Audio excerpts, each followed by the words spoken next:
В эфире программа «Актуальное интервью» в студии Марфирина Алексеева. Здравствуйте. Наш регион с рабочим визитом посещает Владимир Рогов, председатель движения «Мы вместе с Россией», член Совета Общественной палаты Российской Федерации. И сегодня он гостит в нашей студии.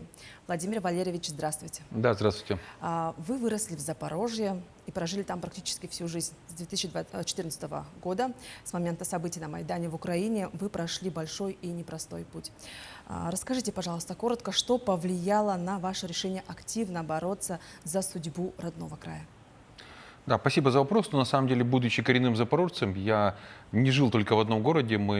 Так как у нас много родных, близких по всей большой России, поэтому связи никогда не прерывались, даже после отрыва наших южно-русских земель от большой России в 1991 году, когда непосредственно сепаратисты в Беловежской пуще, это партноменклатура, тогда еще КПСС, и украинские националисты оторвали УССР от всей большой России как таковой. Кстати, проводили они это мероприятие, свою сходку, кто не помнит, в Беловежской пуще. Почему именно Беловежской пуще? Казалось бы, в лесу, в глухом заповеднике где-то. Все очень просто. Там было всего несколько километров до границы с Польшей, и это было главная определяющая ценность при выборе данного места. Почему? Если бы Альфа-КГБ вылетела из Москвы, их арестовывать, они бы успели сбежать за границу. Но, к сожалению, Альфа-КГБ не вылетела, и, соответственно, отрыв наших земель от большой России произошел. Естественно, с 1991 года, еще будучи ребенком, подростком, мы понимали, что это несправедливо, мы всегда выступали против, мы понимали, что это неправильный путь, даже не развития, а полной деградации и кажучи украинскую мову, то есть говоря украинским языком, занепада, такого слова руина. Руина всегда наступала на наших землях, когда нас отрывали от большой России. Неважно, когда это была попытка предательства Мазепы, годы Первой мировой гражданской, когда там всевозможные петлюры на штыках немцев, поляков и так далее приходили. Или с 1991 года, когда началась руина сначала тихая, а в 2014 уже активная в виде горячей фазы войны, как мы тогда думали, только гражданской войны, но как потом уже увидели, внешняя оккупация начала проявляться по полной.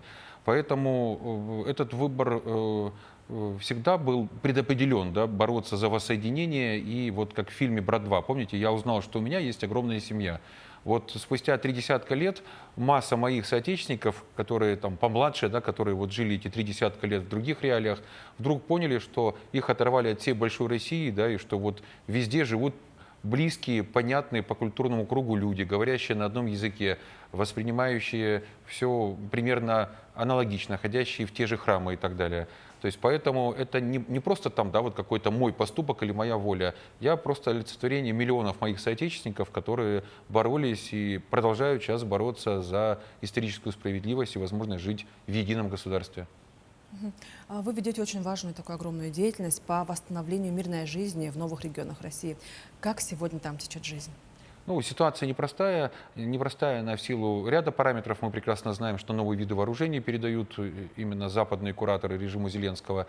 И те ракеты, которые передаются, они лишили нас возможности понятия тыла. Если раньше были хоть города на максимальном удалении, где было более-менее спокойно, то сейчас, к сожалению, это спокойствие мало где присутствует. То есть все время рев ПВО, все время отработка по целям, летящие дроны камикадзе, и тем более ракеты, которые имя им легион, Storm Shadow, Скальп, всевозможные увеличенные версии того же Хаймерса, Атакмс и так далее. Мы видим, что каждый день, к сожалению, эти сводки идут. Зачастую режим Зеленского бьет именно по мирным объектам, потому что они проигрывают на поле боя, но надо показывать какую-то успех, перемогу. И в качестве своих противников они выбрали мирное население, которое всячески кошмарят для того, чтобы запугивать людей, живущих на подконтрольной им территории. Достаточно посмотреть ролики в сети, мы увидим, что улицы оккупированных Западом, формально режимом Зеленского, городов, неважно, будь то мой родной город Запорожье, который сегодня де-юре Россия, но де-факто пока, к сожалению, еще не освобожден, будь то Харьков, Одесса или Киев, улицы пусты, потому что люди не хотят попасть под мобилизацию, под насильственное ну, утилизацию, по сути, как таковую, да, то есть отправки на фронт, и даже если этих людей отправляют, они ищут все возможные пути, чтобы перейти на мирную сторону. Мы это тоже прекрасно видим по количеству военнопленных, хотя бы я их даже военнопленными не называл, да, это люди перешли на мирную сторону. Надо понимать, что они не хотели воевать, они, наоборот, ждали освобождения, ну, в силу того, что к ним пришли сотрудники ТЦК, это территориальные центры комплектации, ну, вариант военкоматов, забрали, одели форму и кинули на передовую, человеку больше некуда деваться. Поэтому вот мы, одно из наших направлений, достаточно важных, не особо публичных, это работа с тем, чтобы увеличить количество людей, не воюющих против нас. То есть, чтобы формула «русские рубят русских», та формула наших врагов, о которой они мечтают, не была реализована.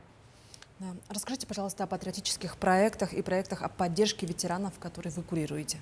Да, ну, понятие ветеранов, вот еще буквально там совсем недавно это было такое, большей частью связанное с Великой Отечественной войной, да, или там с локальными конфликтами. Вот таких полномасштабных, естественно, военных конфликтов у нас не было достаточно давно.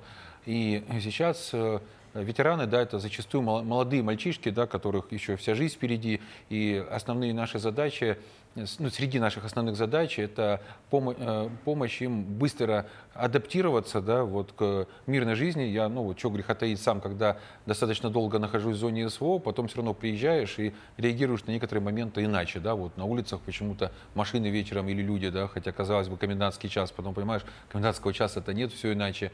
Всевозможные фейерверки, моменты. Плюс есть понятие посттравматического синдрома, когда ты полгода или год посидел в окопе, да, и увидел там, ну, и ранения, да, там, своих сослуживцев или смерти, не дай бог, и так далее. Понятно, это все тяжело пережить, тяжело воспринять. Поэтому здесь мы работаем, ну, здесь очень важно быть, понимаете, честными, открытыми, да, вот, выстраивать доверительные, прозрачные отношения, чтобы люди прекрасно понимали, что мы вместе делаем одно и то же дело. Когда люди это понимают, когда они это чувствуют, то все получается достаточно быстро. У нас масса программ, значительная часть этих программ находится в зоне СВО, то есть начиная от реабилитации ребят до получения ими новых профессий, до отстаивания их прав. Ну, не секрет, что иногда просто бывают чиновники, в том числе и в Министерстве обороны, да, которые вот не выполняли как следует свой функционал, и мы помогаем чиновникам, то есть мы с ними не боремся, это же никакая не оппозиция, не что-то еще, одно дело делаем. Мы им помогаем стать государевыми людьми, да, все-таки они же на службе государства, а не просто потому, что он собой украшает тот или другой стул, то или другое кресло, да, думая, что он главный. И большинство людей сразу понимают, что да, надо помочь, надо быть отзывчивее, надо прислушаться к тому герою, который пришел. Ну а вот на земле Якутии, да, непосредственно находясь, я прям чувствую этот уровень героизма, хотя, казалось бы, насколько далеко мы находимся от зоны СВО, да, но начиная от ребят, да, там, будь то танк Алеша, как самый известный, да, и заканчивая массой других ребят. Я вот не раз встречался, да, и общался с вашими земляками еще с момента периода мобилизации, добровольцев как таковых и так далее. Да, это ребята, которые самоотверженно борются за нашу большую родину, прекрасно понимая, что даже если вроде географически это не касается там Якутии, ну далеко, дрон не долетит, да, вроде как бы потише, поспокойней, то эта вся спокойность, во-первых, она очень виртуальная и обманчивая, а во-вторых, ну, мы можем спокойно жить, русский человек, как человек, да, вот русского цивилизационного круга, да, а президент наш не раз уже об этом говорил, что Россия — это государство-цивилизация. Нам что предлагает Запад? Он нам все время навязывает: давайте скажите, что вы Европа, да? То есть, подождите, почему вы нас пытаетесь ограничить какой-то частью географической и культурной, при том, что эта культура еще вырождается? Мы же видим, что Евросоюз, страны-члены Евросоюза, да, ничего нового в образах, смыслах, культурном восприятии, там, не знаю, спортивном, любом, да, нет ни одной плоскости, чтобы они сейчас могли предложить с точки зрения развития. Вырождение, какие-то страсти, пороки, да, там, всевозможная грязь, мерзости и прочее. И совсем другое, когда мы говорим, что мы и не Европа, и не Азия, да, а мы Россия как государство-цивилизация. Это факт. Кстати, автором этой концепции стал Николай Яковлевич Данилевский, великий русский ученый, свыше 1,5 сотен лет назад назад именно он автор еще цивилизационного подхода как такового. Не Ханнингтон, не многие другие западные там, да, вот, ученые, которых нам рекламируют и рассказывают. Нет, намного раньше это было все прописано нашими учеными, да, а после уже этого его труды были взяты за основу Западом. То есть Запад в очередной раз взял нашу разработку, нашу идею и попытался себе присвоить. Мы должны четко об этом говорить, четко показывать, что мы на своей земле, мы твердо, хорошо стоим, мы строим суверенное государство. Почему у нас вот комиссия, которую я возглавляю, называется, да, комиссия по суверенитету, патриотическим проектам, вопросам ветеранов. То есть это все взаимосвязано до такой степени, что без патриотики мы суверенитет не отстоим, да, а без решения конкретных людей, конкретных ветеранов, ну, о каком патриотизме можно говорить? А все вместе это как раз и является залогом доверия и прямого диалога, потому что все мы одна большая семья общерусского единства, да, и вот как радостно, да, вот, понимаете, там люди были оторваны, и вот Якутия это где-то было далеко и непонятно, и когда вот местные дети, да, ну вот мои земляки там с южнорусских земель начали, то есть будучи южнорусскими, знакомиться с вами как севернорусскими, скажем, да, то есть вот все-таки половина республики, по сути, в Арктике находится, да, и вот перед тем, как ехать к вам, 2 недели назад я спокойно купался в Азовском море, вода 22 градуса, там воздух свыше 30, да, ну комфортно, нормально. Это, причем такой температурный режим примерно с конца апреля, с первых чисел мая присутствует.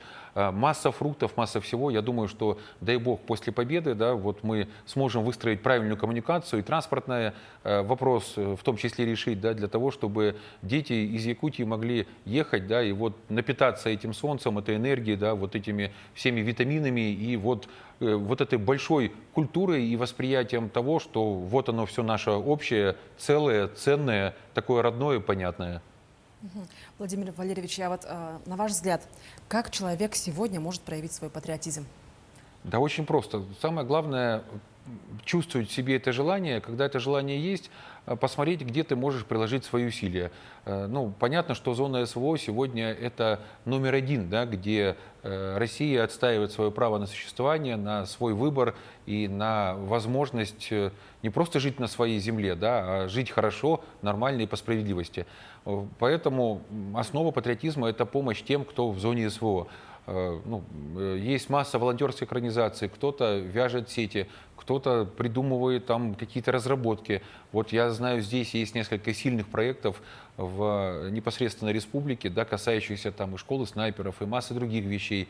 Можно просто написать письмо даже там, да, можно пойти пообщаться там с детьми, да, что-то рассказать, не знаю, в конце концов улучшить свой уголок где-то там, да, вот просто там провести субботник, все что угодно. Потому что малыми делами мы творим большую судьбу, да, вот нашего большого народа как такового. Вот это очень важно. Патриотизм – это не что, а как. Да? Как – это от души. То есть вот от души, когда патриотизм идет, все получится.